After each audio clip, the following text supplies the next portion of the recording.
بسم اللہ الرحمن الرحیم۔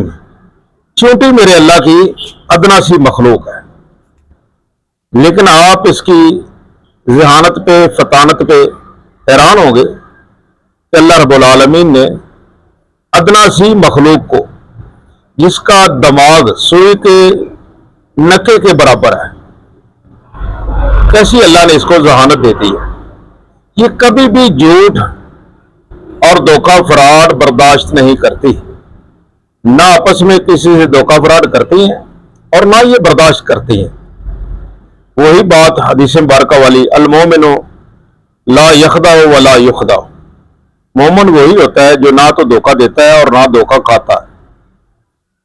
تو مختصر کے آمدم برسر مطلب، حافظ ابن قیم لکھتے ہیں، ایک آدمی نے کہیں سے ٹڈی پکڑ لی، ظاہر ہے اس کا حجم بڑا ہوتا ہے ٹڈی کا، تو مری ہوئی ٹڈی کو لا کر چیونٹیوں کی بل کے پاس رکھ دیتا ہے اور انتظار کرتا ہے کہ اب یہ اپنی بل میں سراغ میں کیسے لے کر جاتی ہیں۔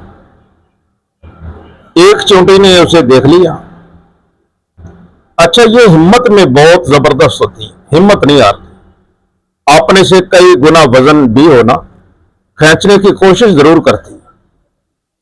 تو ان میں اللہ نے بعض صفات ایسی رکھی ہیں جو حضرت انسان میں بھی نہیں۔ اللہ کی ادنا سی مخلوق ہے، آپ دیکھیں کہ زلزلہ آنے والا ہونا اس کو پہلے علم ہو جاتا ہے، بارش آنے والی ہو اس کو پہلے علم ہو جاتا ہے، اور کسی کے مرنے کا علم بھی اس کو سب سے پہلے ہوتا ہے، فلاں آدمی کی ڈیتھ ہو گئی، لہذا یہ فوراً اس کے جسم پہ چڑھ جائیں گی، زندہ جسم پہ نہیں چڑھیں گے۔ یہ تو قرآن سے ثابت ہے نا کہ ایک چونٹی نے کہہ دیا، قالت نملۃ یا ایھا النمل ادخلوا مساکنکم لا یحطمنکم سلیمان وجنودہ وہم لا یشعرون، کہ چونٹیوں اپنے اپنے بلوں میں داخل ہو جاؤ، لشکر سلیمان آ رہا ہے، کہیں تمہیں روند نہ دے۔ اور اس میں یہ بہت باریک سا نقطہ ہے کہ جو چونٹیاں ہوتی ہیں نا اور جو شہد کی مکھیاں ہوتی ہیں، ان کی جو ملکہ ہوتی ہے نا وہ مونس ہوتی ہے، ان میں حکومت جو ہے وہ مونس کی ہوتی ہے، مذکر کی نہیں ہوتی۔ یہ بہرحال میرے اللہ کا فیصلہ ہے، شہد کی مکھیاں ہیں، قرآن پاک میں اس کا ذکر ہے۔ یہاں بھی قرآن کی آیت میں نے پڑھی، قالت نملۃ یا ایھا النمل ادخلوا، ایک چیونٹی بولی یعنی مونس کا، اور پھر شہد کی مکھیوں کی طرف آ جائیں، وَأَوْحَىٰ رَبُّكَ إِلَى النَّحْلِ أَنِ اتَّخِذِي مِنَ الْجِبَالِ وَمِنَ الشَّجَرِ وَمِمَّا يَعْرِشُونَ ثُمَّ كُلِي مِنْ كُلِّ الثَّمَرَاتِ فَاسْلُكِي سُبُلَ رَبِّكِ ذُلُلًا۔ یہاں بھی اللہ نے مونس کے صیغے استعمال کیے، مخاطب کیا اللہ نے کہ اے شہد کی مکھی، تو پہاڑوں پہ اپنا گھر بنا لے، درختوں پہ بنا لے اور بلند جگہوں پہ بنا لے، میرے انسانوں کو تنگ نہیں کرنا، نہ وہ تجھے تنگ کریں گے۔ میرا کام ہے آہستہ آہستہ شہد بنانا، اپنا کام دکھانا، کاریگری دکھانا، تو لہذا تجھے تنہائی خلوت چاہیے۔ ثم کلیم، یہ مونس کا صیغہ ہے، پھر تو کھا من کل ثمرات، ہر پھل کا ذائقہ چکھ، اس کا رس چوس۔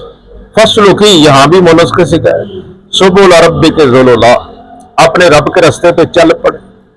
مولانا روم رحمۃ اللہ علیہ فرماتے ہیں یہاں سے مراد ہے کہ اب میرے محبوب کے اوپر درود و سلام پڑھتے جا، اور وہ جو تو نے رس چوسا ہے نا اس میں میں مٹھاس پیدا کر دوں گا۔ سبل ربک، رب کا راستے پہ چل، رب کا راستہ تو یہی ہے نا، ان اللہ و ملائکتہ یصلون علی النبی۔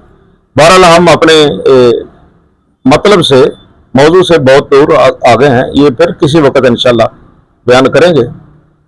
تو حافظ ابن قیم فرماتے ہیں کہ مری ہوئی ٹڈی جب آدمی نے چیونٹیوں کے سوراخ کے پاس رکھی تو ایک چیونٹی نے یہ منظر دیکھ لیا، وہ آئی اور آ کر اس کو کھینچنے لگی اپنے بل کی طرف، سوراخ کی طرف، کہ چلو سردیوں کے لیے ذخیرہ کرتے ہیں۔ تو مختصر کے اس نے کوشش کی لیکن اس سے کھینچی نہ گئی، وہ اپنے سوراخ میں جاتی ہے اور دوسری چونٹیوں کو کہتے ہیں. یہ آپس میں باتیں بھی کرتے ہیں. ہاں ان کی باتیں, ان کی ٹون اتنی مدھم ہوتی ہے کہ حضرت انسان کو یہ سنائی نہیں دیتی. بہرحال آپس میں یہ باتیں کرتے ہیں. اس طرح چوہے ہیں, اس طرح جو زمینی جتنی مخلوقات ہیں, یہ آپس میں یہ سگنل کہہ لیں, یہ بڑی اللہ رب العالمین نے ان کو کان دیے ہوتے ہیں. یہ آپس میں باتیں کرتے ہیں اور ایک دوسرے کو سمجھتے ہیں. وہ جاتی ہے اندر جا کے بلاتی ہے, آؤ بھائی شکار ہمارے دروازے پہ کھڑا ہے, تو اندر کھینچ لیتے ہیں, ہمارا ایک ماہ پار ہو جائے گا. تو سب خوشی خوشی, بوڑھی چوٹیاں کیا, جوان کیا, بچے کیا, باہر نکلتے ہیں. لشکر کا لشکر جمع غفیر. باہر جب چوٹیاں آتی ہیں نا تو وہ آدمی ٹڈی کو پکڑ لیتا ہے, اٹھا لیتا ہے. وہاں آ کے دیکھتے ہیں اور وہ چوٹی آگے آگے جس نے ان کو بلایا ہوتا ہے نا, یہاں ٹڈی ہے, شکار پڑا ہے, تو مندر سوئی ہوئی, ادھر آؤ, شکار کھینچ کے لاتے ہیں. وہ آگے آگے, باقی پیچھے پیچھے, اور انہیں کوئی شکار نظر نہ آیا. بہرحال وہ اندر چلی جاتی ہیں. اور دوسری چوٹی جسے بلایا ہوتا ہے نا, وہ ادھر ہی گھوم رہی ہوتی ہے, کیونکہ اس کو تو یقین کامل تھا یہاں میں نے شکار دیکھا ہے. تو تھوڑی دیر کے بعد اس آدمی نے وہ ٹڈی پھر وہاں رکھ دی. وہ پھر آئی اور پھر اس نے ٹڈی کو مشاہدہ کیا, بغور دیکھا, ٹٹولا, اور پھر وہ فوراً بل کے اندر جاتی ہے, سوراخ کے اندر جا کر پھر کہتی ہے نہیں جی آجو, شکار تو پڑا ہے, شکار ہے, ہمیں غلط فہمی ہوئی. تو وہ پھر آتی ہے اس کے ساتھ, اور وہ آدمی پھر شکار اٹھا لیتا ہے. کہ اب یہ کرتی کیا ہے, ان کا میں ریئیکشن دیکھوں, ان کی دانائی دیکھوں, یہ کرتی کیا ہے. اچھا, اس آدمی نے اس چوٹی کو بغور دیکھتا رہا, وہ پھر واپس چلی گئی دوسری, اور یہ چوٹی ادھر ہی بھٹکتی رہی, تلاش کرتی رہی کہ ادھر ہی شکار تھا, گیا کدھر. اچھا, تھوڑی دیر گزرتی ہے, وہ آدمی پھر ٹڈی کو ادھر رکھ دیتا ہے. تو اب پھر جاتی ہے وہ اندر, کہتی ہے آجو جناب, شکار ہے, میں نے ویسے تو نہیں بلایا تھا. ظاہر آپس میں بحث کی ہوگی کہ ہم 2 پھیرے لگا چکی ہیں, تم جھوٹ بولتی ہو, شکار نہ دارت, شکار تو ہے نہیں, تو آپ مذاق کر رہی ہیں یا جھوٹ بول رہی ہیں. بہرحال وہ جیسے تیسے ترلا منت کیا, منت سماجت کی, ان کو باہر پھر لے کر آ گئی, آجو جی شکار ہے.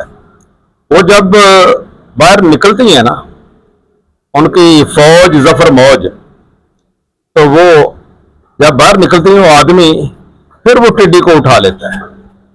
اب دیکھتا ہوں میں ان کا تماشا کہ یہ کرتی کیا ہے. اچھا, جب انہوں نے تیسری بار اور آخری بار, اس لیے کہتے ہیں نا 3 بار کا جو نتیجہ ہوتا ہے وہ حتمی ہوتا ہے, اس کے بعد گنجائش نہیں ہوتی. اور انہوں نے جب دیکھا نا کہ اب تو ٹڈی واقعتاً پھر بھی نہیں ہے, تو اس نے کیا ہے, یہ اس نے جھوٹ بولا, ہمیں بار بار تنگ کر رہی ہے, ہمارا اتنا سفر ہم کر کے آئی ہیں, تو یہ کیا کر رہی ہے, یہ جھوٹ بول رہی ہے یا دھوکہ فراڈ کر رہی ہے. تو انہوں نے جانے کی بجائے غصے میں تھی, اس چونٹی پہ دعویٰ بول دیا,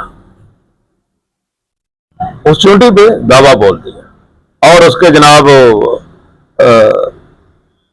حصے بکھرے کر دی, ٹانگیں جدا, سر جدا, پیٹ جدا, اس کو مار دیا, حملہ کر کے مار دیا. تو وہ آدمی بڑا حیران ہوا کہ یا اللہ تیری قدرت پہ قربان کہ یہ ادنا سی مخلوق ہے, ادنا سی مخلوق, یہ جھوٹ برداشت نہیں کر سکی. تیسری بار جب آئی نا, انہوں نے سمجھا کہ اس نے جھوٹ بولا ہے, یہاں ٹڈی تو ہے نہیں, ہمیں بلا رہی ہے. تو انہوں نے اس پہ دعویٰ بول دیا اور اس کو ہلاک کر دیا, تباہ و برباد کر دیا, نیست و نابود کر دیا. یعنی انہیں بھی غصہ آتا ہے, انہیں بھی غیرت آتی ہے, اور وہ بھی برداشت نہیں کر سکتے. یعنی جھوٹ کو گوارا نہیں کرتی, پسند نہیں کرتی, جھوٹ کو برداشت نہیں کرتی, جھوٹے لوگوں کو پسند نہیں کرتی. تو یقیناً جو قبر میں جائیں گے انشاءاللہ اس پہ بھی ٹوٹ پڑیں گے, دعویٰ بولیں گی. یہ جھوٹے آدمی ہے نا,